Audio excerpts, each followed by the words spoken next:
Hello friends, welcome to my YouTube channel The Pet Vision. This is Sahil Malik, your host and your vet. देखिए guys, जैसा कि आप thumbnail में देख ही चुके हैं कि हमारा जो आज का टॉपिक क्या है।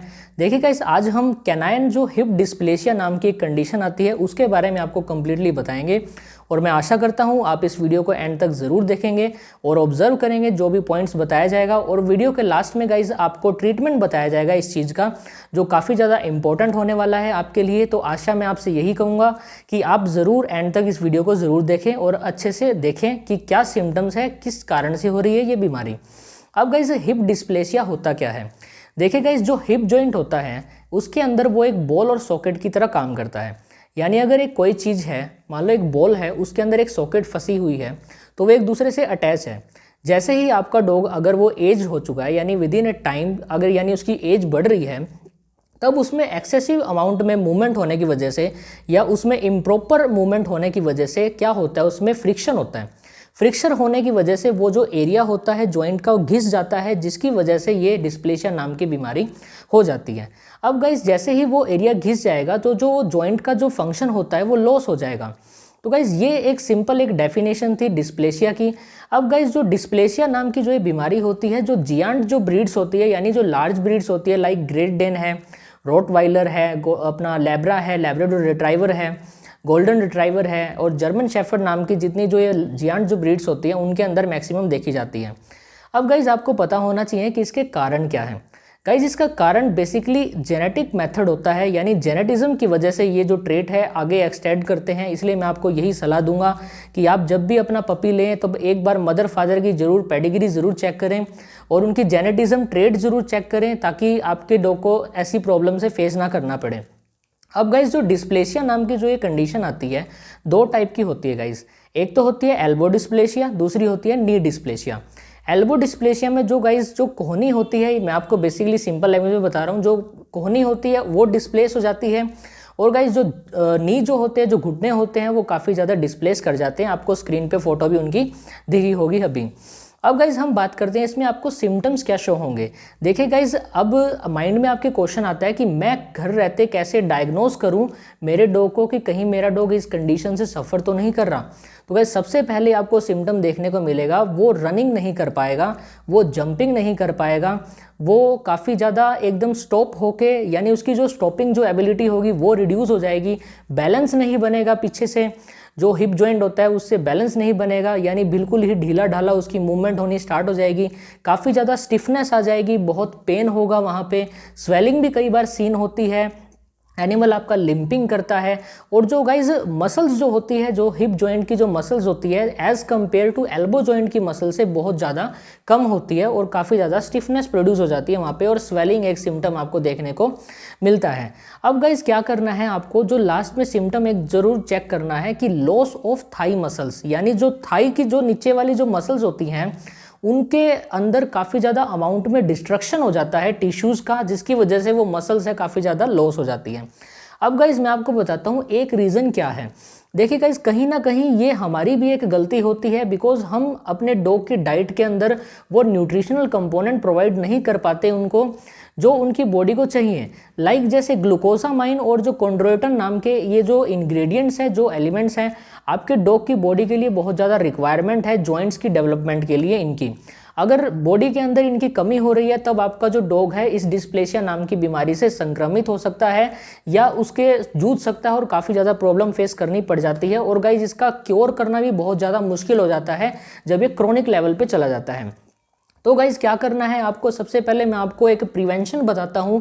अगर कहीं ना कहीं आपको अपने डॉग के अंदर इनमें से जो भी मैंने आपको सिम्टम बताए हैं, कोई भी एक सिम्टम अगर शो हुआ है, तब आप गाइज क्या करें, अपने डॉग के अंदर एक सप्लीमेंट आता है जिसका नाम है glide mobility choose. Glide mobility choose, आपको स्क्रीन पे फोटो दिख रही होगी उस सप्लीमेंट के बारे में। आप गूगल पे भी सर्च कर सकते हैं सप्लीमेंट के बारे में। तो गाइज, आप अपने डॉग की डाइट के अंदर इस सप्लीमेंट को ऐड करें ताकि आपका जो डॉग है इस हिप डिस्प्लेसिया नाम की बीमारी से सफ़र ना करे और काफ़ी ज़्यादा वो हेल्दी मूवमेंट करे। देखिए गाइज, आपको क्या करना है, आपको जो डाइट होती है उसका एक चार्ट बना लेना है, यानी मुझे दिन में इतनी बारी से ये चीज़ें खिलानी है। और गाइज, आपको इस कंडीशन के अंदर तो बहुत ज़्यादा ही केयर करनी पड़ेगी अपने डॉग की, बिकॉज गाइज वो खड़े होने की एबिलिटी भी लॉस कर देता है इस बीमारी के अंदर। जैसे ही आपको स्क्रीन पे फोटो दिख रही है कि जो एक्सरे आपको दिख रहा है कि किस टाइप से हिप डिस्प्लेसिया हुआ है, इस कंडीशन को क्योर करना काफ़ी ज़्यादा मुश्किल हो जाता है क्रोनिक लेवल पे, और कई बार वेटनेरियन भी हार मान जाते हैं कि हमसे नहीं हो पाएगा भाई। तब गाइज आपको इस कंडीशन से अपने डॉग को बचाना है, पहले ही आपको प्रिवेंशन कर देनी है। इसलिए मैंने आपको एक सप्लीमेंट यहाँ पे बताया है, आप उस सप्लीमेंट को ज़रूर परचेज़ करिए शॉप से, जिसमें ग्लूकोजामाइन और जो कॉन्ड्रोइटिन की अमाउंट एक्स्ट्रा होती है, और आप अपने डॉग को ज़रूर दें। और गाइज़ मैं तो यही प्रे करूँगा कि आपका जो डॉग है इस बीमारी से सफ़र ना करे। बट अगर गाइज़ ऐसा हो बाय चांस, बट आपको घबराना नहीं है बिल्कुल भी, ट्रीटमेंट करवाना है, डॉक्टर के पास लेके जाना है। अब गाइज आपको स्क्रीन पे मैं ट्रीटमेंट आपको बताने वाला हूं कि आपको क्या क्या पॉइंट या किन किन पॉइंटों के ऊपर आपको ध्यान देना है और किन किन चीज़ों से आप अपने डॉग को इस बीमारी से बचा सकते हैं। तो चलिए फ्रेंड्स, अब हम बात करते हैं ट्रीटमेंट के बारे में। तो गाइज सबसे पहले आपको जो उसका जो वेट है, यानी weight reduction to take stress off the hips, आपको वेट रिडक्शन करना है, यानी बिल्कुल भी हिप्स के ऊपर आपको दबाव नहीं डालना है, किसी भी टाइप का बोझ आप उसके ऊपर नहीं डालेंगे। दूसरा पॉइंट आता है guys exercise restriction and specially on a hard surfaces. आपको क्या करना है, एक्सरसाइज बहुत ही कम कर देनी है, यानी करवाने ही नहीं है इस सिचुएशन में। और जो हार्ड सर्फेसिस होते हैं वहाँ उन वाले एरिया में तो आपको अपने डॉग को लेके जाना ही बिल्कुल ही मना करना पड़ेगा, बिल्कुल ही बैन करना पड़ेगा। तीसरा है गाइज फिजिकल थेरेपी। आप फिजिकल थेरेपी दें, यानी थोड़ी बहुत अपने हाथ से मूवमेंट करवाने की कोशिश करें, थोड़ा बहुत ही उसे कुछ आप ऑयलिंग वगैरह लगा के, कोई भी आयोडेक्स ऑइंटमेंट वगैरह लगा के आप उसे क्योर करें। चौथा पॉइंट है गाइज जॉइंट सप्लीमेंट। जैसा कि मैंने आपको पहले वीडियो में बता चुका हूँ, आप जॉइंट सप्लीमेंट ऐड करें उसकी डाइट के अंदर।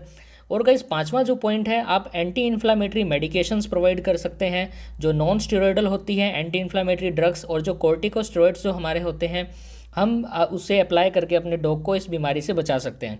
देखिए गाइस, आपको ये जो ट्रीटमेंट करवाना है अपने वेट की प्रेजेंस में ही करवाना है, बिकॉज वेट की कंसंट्रेशन में ही इसका ट्रीटमेंट अच्छे से हो पाएगा, और जो मेडिसिन्स लगनी है, जो इंजेक्शंस लगने हैं, वो प्रॉपर टाइम पे प्रॉपर अमाउंट में लग पाएंगे, और आपका जो वेट है अच्छे से गाइड भी कर देगा आपको। अब गाइज जो हमारे जो ट्रीटमेंट में सबसे जो लास्ट जो पॉइंट आपको हम बताने वाले हैं वो है गाइज जॉइंट फ्लूइड मॉडिफायर्स। ये काफ़ी ज़्यादा गाइज कुछ मशीनरीज प्रोडक्ट्स होते हैं या और कुछ डीपली प्रोडक्ट्स होते हैं, इनका बाकी इतना यूज़ है नहीं, क्योंकि कई बार सिचुएशन ऐसी हो जाती है कि न्यूट्रिशन की वजह से ये प्रॉब्लम आ जाती है। तो जॉइंट सप्लीमेंट वगैरह प्रोवाइड करने की वजह से भी काफ़ी ज़्यादा यूज़फुल होता है, और जो ये डिस्प्लेसिया नाम की जो टर्म है काफ़ी ज़्यादा क्योर भी हो जाती है। देखिए गाइस, मैंने एक आपको जो इसका सप्लीमेंट बताया है उससे ही रिलेटेड एक पेट टैप सप्लीमेंट भी है, आप उसे भी कंसीडर कर सकते हैं, वो भी एक अच्छा प्रोडक्ट है, बट आप इस प्रोडक्ट को काफ़ी ज़्यादा कंसीडर करें। So guys thank you so much for watching this video. और गाइज मैं आशा करता हूँ आपको कुछ समझ आया होगा, और आपको इस बीमारी के बारे में जो भी हम अवेयर करना चाहते हैं आप अवेयर हुए होंगे। तो गाइज मैं आशा करता हूँ आप हमारे चैनल को ज़रूर सब्सक्राइब करेंगे। Thank you so much guys for watching this, and please do like, subscribe and comment. Thank you so much. जय हिंद, नमस्ते।